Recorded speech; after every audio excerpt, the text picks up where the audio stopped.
Okay, hey everybody, what's up? We're back with another short one today, and a clickbaity title, and I'm not even sorry about it.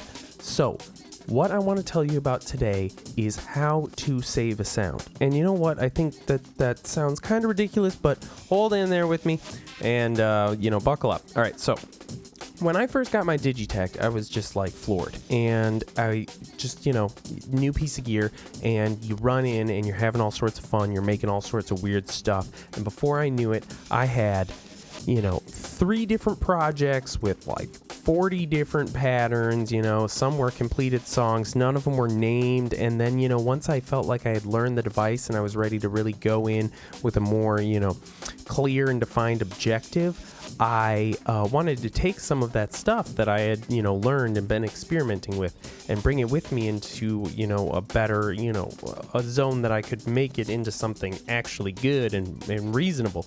And it was just a complete and total mess. And right before I started diving into the Syntakt here, I felt myself doing the exact same thing. And so I said, wait, Wes.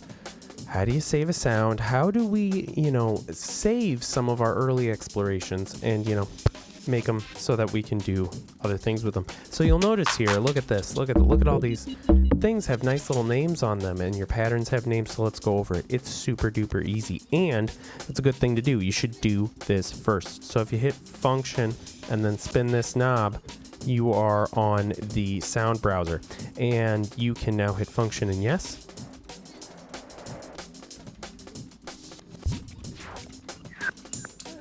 And we can hear all of these presets, which is pretty cool. And we are on the cymbal track, so that's why those all sound cymbally. If we go to an analog track here, and then now I've noticed if we do this now, it'll say you can't be loaded on that track. So let's go to a different bank, and then let's go back to that bank we were on, and now it has reorganized them for you. I'm sure you could do that in a different way, but it's pretty smart. It knows when you're on an analog track, it knows when you're on the cymbal track, it knows when you're on a digital track. So if we go to a digital track and we hit function in the sound browser, there you go, and now it's in here. Bam, bada bing, bada boom. But also you see we can hit this sound button right here, and now we're in kind of the sound setup mode. So we can also access the sound browser here, and we can also access the sound manager, which is going to allow us this right-hand side menu, which is going to let us, load multiple sounds to the sound pool in the track. It also lets us, send stuff sysx. So if you've got, a friend who's like, dude, that sounds fucking sick, give it to me, you could just like port it over to them, real quick there. You've also got some filters, things of that nature. So that is how you get into the sound browser. That's how you check out. And also, these banks are sizable. I think you got 1, 2, 3, 4, 5 banks here, and they all go to like 256 sounds. So that big number that Elektron put on the box where they were like over 1,000 presets, this is where they all are. So which is pretty sick. But back in our sound menu here, we can, this is not the sound menu, this is the pattern menu. All right, function, bam, sound menu. Right, so back in our sound menu here, we can save a sound, right? So, I just did something wrong there. Yep, so we can save the sound. And, this is where we would find a blank empty space. We could go to our blank bank, which is F. We could say right here is where we want to sound, save this donkey chart. And then we can hit function, by the way, and then it'll bring up the keyboard here. And let's call this one like, oh man, Momoeb, and so there it is. And then we can add some tags. All right, I'm not gonna do all this. We're gonna abort it because I don't want to save that sound. But that's how you save that sound. And then you can actually rename the track sound too. So you could do whatever, rename it here. And then so then your sound is gonna be, sounding like whatever the heck you want it to be. Okay, so let's expand on this now. How do we get these cool names to show up here on our pattern? Well, let's save the pattern real quick. You can't because it's write protected, and that is how all the preset stuff is going to be. So let's load a new pattern here. Let's just create a new pattern here. This one, save presets. No, we're not going to do it. Yeah, that's fine, right? The write protection dialogues, you're only going to see those if you write protect things. So just don't write protect things, just back things up unless you really want to make sure that it's write protected, in which case, go for it. Do that.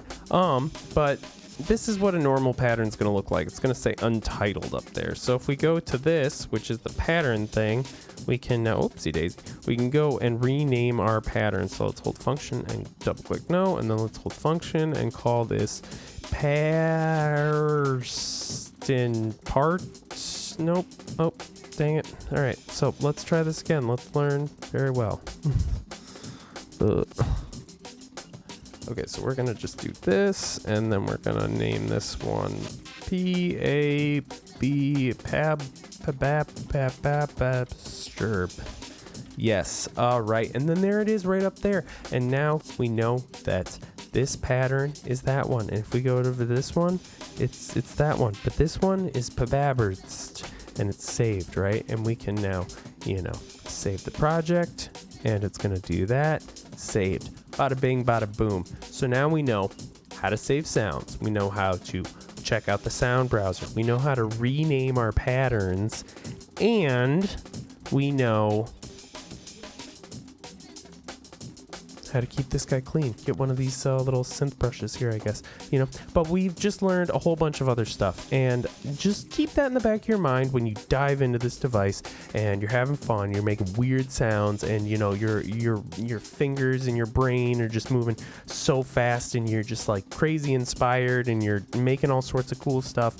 Save that stuff so you can come back to it later, so you can revisit those inspirations. And also, make sure to check out these presets, because there are a lot of really cool things. Here's what I usually do. I hit function, yes, and then I hold function, and I just kind of go like,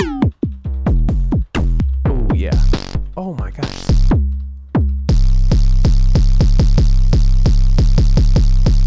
Oh yeah,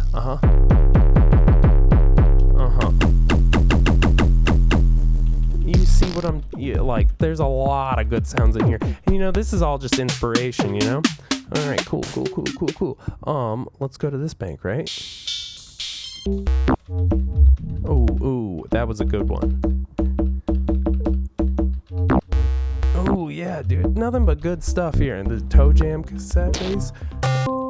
All right, see, so yeah, you got a lot of stuff in here. I'm gonna take my time and explore a whole bunch more, and we'll have some more content for you soon.